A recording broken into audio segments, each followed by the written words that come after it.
He broke Pelé's record, scored one of the most iconic goals against one of the greatest ever teams, 1-0, just 24 seconds in. And scored on nearly every debut of his career. By 21 years of age, Alexandre Pato was meant to be Brazil's next Ballon d'Or winner, the new R9. Instead, he disappeared. This is the story of how one of football's greatest golden boys became its greatest what if, and how in trying to outrun failure, he ran straight into it. Alexandre Pato grew up with football being the most important aspect of his life, but one day after a silly little accident with his friends, pain shot through his arm so badly that he couldn't walk. Doctors did an x-ray and found a tumour. They told his family that he needed surgery immediately or they'd have to amputate his left arm. But surgery, that cost money that his family didn't have. His mom couldn't work, his dad built motorways, it wasn't possible. So his father did the only thing he could think of. He grabbed an old tape of Pato playing futsal, walked into the hospital and showed it to the surgeon. He said, "Doc, this is my son. I don't know how to pay for this, but I just don't want to see him stop playing." And well, somehow that was enough. The doctor replied, "Don't worry, the surgery will be on me." Football had not only given Pato his surgery, but also a second chance. It took a while to heal, and the process was far from smooth, but once Pato did, he played like someone who knew that they nearly lost it all. At just 10 years old, he still hadn't played 11-a-side, only futsal. But during a school tournament, a scout from Internacional spotted him. His dad was asked if he'd ever consider letting his son try out for an actual football team, and then the next thing they knew, they were on the road, driving 9 hours to Porto Alegre, chasing the dream. However, the dream almost instantly became a nightmare. Pato prepared for his trial, only to realise his boots were back at the sex motel they were staying at, as it was the only place they could afford. His dad sprinted back, grabbed them, but came back with one rubber boot and one metal. Pato couldn't believe it. His entire future was hanging in the balance. But then, just when it felt like the dream might slip away again, one of the older academy kids, Cacao, who had a boot sponsorship, handed him a brand new pair. And that was all Pato needed. He made the team, and from there, he took off. At just 16, he played in the Brazilian Under-20 final and scored as Internacional won 4-0. He finished the tournament as the top scorer, thus people were already talking. But then came the big stage. In December 2006, still just 17 years old, Pato played in the FIFA Club World Cup semi-final against Al Ahly and scored. He became the youngest player ever to score in a senior FIFA tournament, breaking a record set by none other than Pelé himself in 1958. And yet, this was just the beginning. With the whole world watching, it didn't take long for European clubs to take notice, with AC Milan being the one to snap him up. The reigning European champions beat out the likes of Real Madrid and Barcelona to secure Brazil's next golden boy for a fee of €24 million for a teenager in 2007. That's how serious they were on signing this footballing prodigy. But due to FIFA rules on international transfers for under-18s, Pato had to wait until January 2008 to play. Until then, all he could do was train. But what a place to learn. Every day he shared the pitch with gods of the game. Pirlo, Seedorf, Maldini, Kaká, Cafu, Ronaldo, the one he was seemingly destined to one day replace. And so when Pato made his friendly debut in 2007, he scored a header. But when January finally rolled around, he got his real debut and it was amazing. His first Serie A match at the San Siro against Napoli. And so of course, Pato scores. Milan won 5-2 and the entire country started whispering that maybe, just maybe, they did have the next Ronaldo on their hands. After all, Pato barely looked out of place surrounded by such incredible players at such a young age. His link-up play was good, he was brave, taking shots, causing problems. Thus, he finished that half season with 9 goals in 18 games. And for a bit of context there, that's a better strike rate than a 19-year-old Thierry Henry at Monaco or an 18-year-old Benzema at Lyon, but it's what came next that blew all of that away. The 08-09 season. Pato's first full one with Milan, one where Ronaldo had since left. Yet Pato ended up as Milan's top scorer with 18 goals in all competitions. And with Kaká leaving for sunny Spain, Maldini retiring, and Pirlo approaching his 30s, fans wanted, or perhaps even needed, a new star. Thus, at just 19, Pato became the hope. The one player who made fans believe that they could still fight for titles. Thus, by 2009, the hype was beyond real. Pato won the Golden Boy and was handed the sacred number 9 shirt after Inzaghi retired. It was a Milanese rite of passage. With this, fans no longer saw Pato as a prospect, they saw him as a future legend. And well, they looked to be right, as then came that night. It was the Champions League. Camp Nou, Messi, Xavi, Iniesta, Pep. This was Barcelona at their peak. However, a mere 24 seconds after kickoff,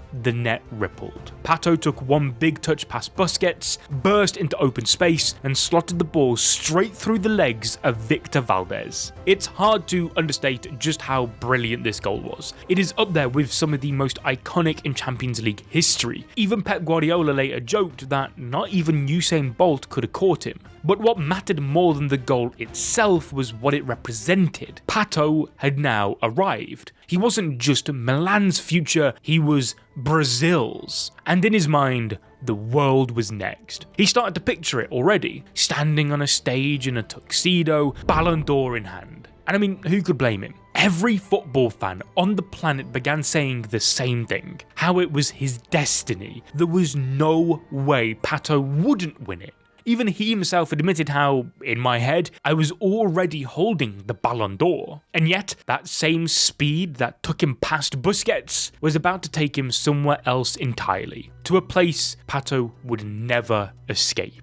As behind the scenes, cracks were beginning to form. The first injury seemed harmless. It was a small muscle strain, just a knock, they said. He'll be back soon. But it kept happening. First the right leg, then the left, then the hamstring, then another and another. In just 3 seasons, Pato had suffered over a dozen muscle injuries. Sometimes the exact same one. Re-injured again and again. Why? Well, because he kept coming back too early. Milan's physios were overwhelmed. They had to manage 25 to 30 players. And Pato, he didn't have a personal team like the players nowadays tend to do. There was no private doctor, no fitness coach. Yet Pato didn't want to let anyone down. I was scared of being injured, he later said, but I was more scared of being forgotten. So he did what many young players do. He faked being okay. He played through ankle sprains, through muscle tears. He thought that was what being strong was. He thought that was what the club needed. But instead, he broke. He went to Atlanta and a doctor strapped him upside down and spun him around to realign his reflexes. He flew to Germany, got painful liquid injections across his entire back and couldn't walk properly for days. Another doctor stuck 20 needles into his body every morning and evening. One said that it was neurological, and another said that it was muscular imbalance. A third said that his bones were misaligned.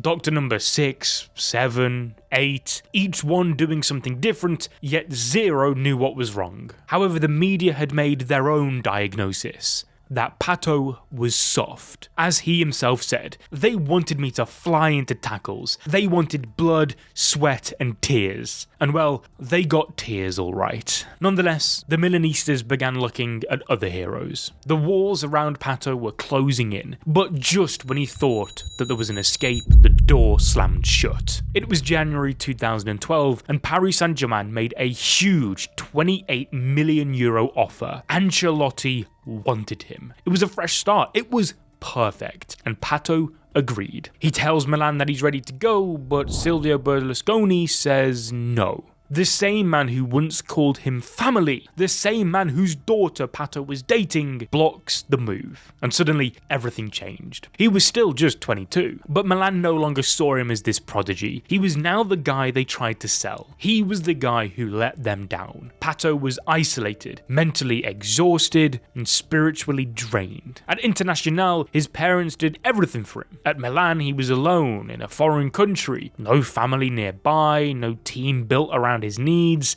just injuries, pressure, confusion, and now a sense of betrayal. He would later say how he didn't understand football politics and simply thought that talent was enough to succeed. But football is more than that. It's recovery, management, media, relationships, timing, luck. If anything, what happens on the pitch was but a teeny tiny fraction of what was important. It felt like in no time at all, Pato went from the Prince of Milan to just another injured player. And unfortunately, this fall had only just begun. However, it wasn't a sudden one. It was slow, agonizing, and painfully public. In January 2013, after Milan gave up on him, only 1 year after blocking his chance at redemption in France, Pato returned to Brazil. He was still just 23. He still had time, still had hope, and so Corinthians spent 15 million euros on him. And at first, it was perfect. First touch, first goal. Suddenly, Pato was back. The redemption arc had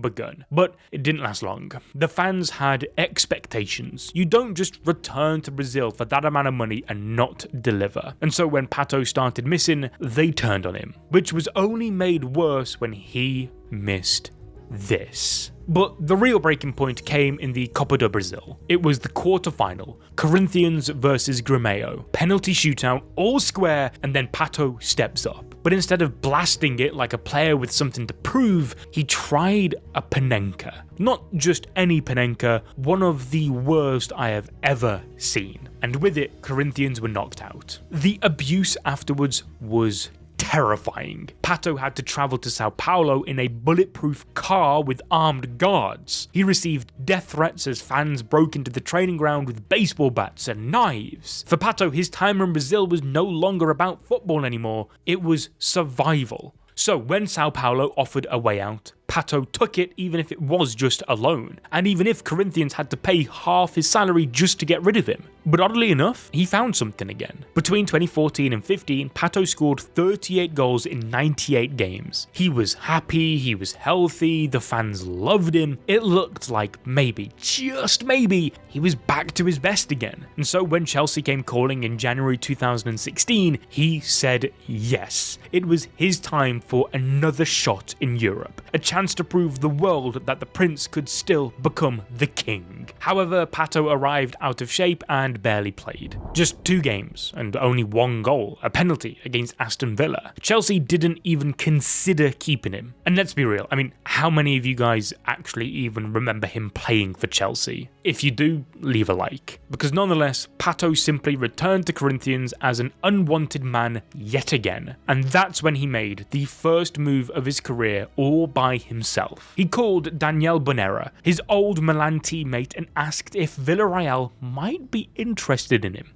And they were. He moved to Spain for just 3 million euros, and once again Pato hit the ground running. He scored on his Champions League debut against Monaco, assisted and scored in the Europa League opener versus Zurich, all whilst Villarreal were flirting with top 4 in the league. But if you've learned anything from Pato's story, it's that nothing ever stays good for long. Because just 5 months later, China came calling. Tianjin Quanjian paid 18 million euros, 6 times what Villarreal had spent. It was a total no-brainer and a financial jackpot. Therefore, Pato was once again on the move. He claimed that he wanted to help grow Chinese football and how he believed in the project, and maybe he did, but maybe he just wanted a fresh start. A league with less pressure, less spotlight, more freedom. And well, in fairness, he delivered. 15 goals in 24 games, and 15 the next season. Fans loved him, and he became a star over there again. But,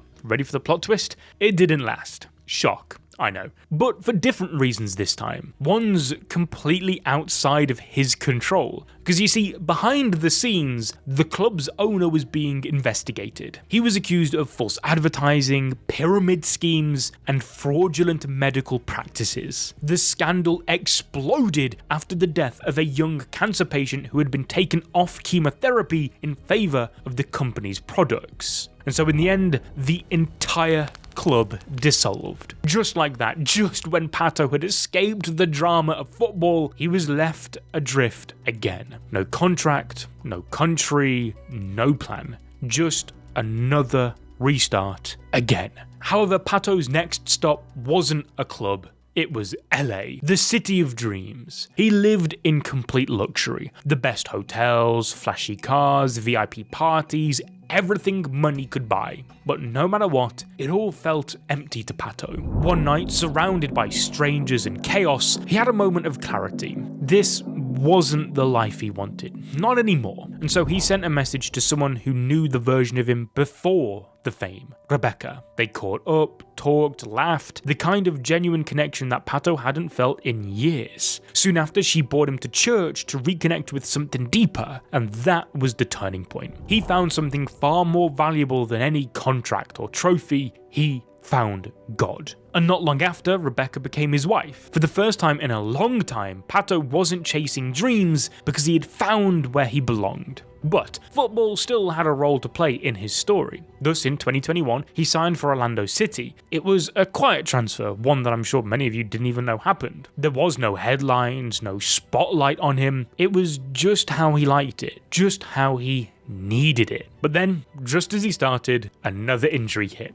Pato's knee this time. This kind of moment would have completely and utterly wrecked him in the past. But this time he simply learned everything there was to know about the human knee. Rehab, treatment, recovery, he studied it all. Then in 2023 he returned to Sao Paulo, the club that once welcomed him when no one else would, bringing it all full circle. And so whilst Pato may have never won the Ballon d'Or and may never have become the new R9, he won something else. As he himself put it, if this short life we get on this planet is just one long game, then Alexandre Pato won it. Now if you enjoyed this video, perhaps leave a like, subscribe and ding that notification bell, and whilst you wait for the next one, consider clicking this video on your screen right now.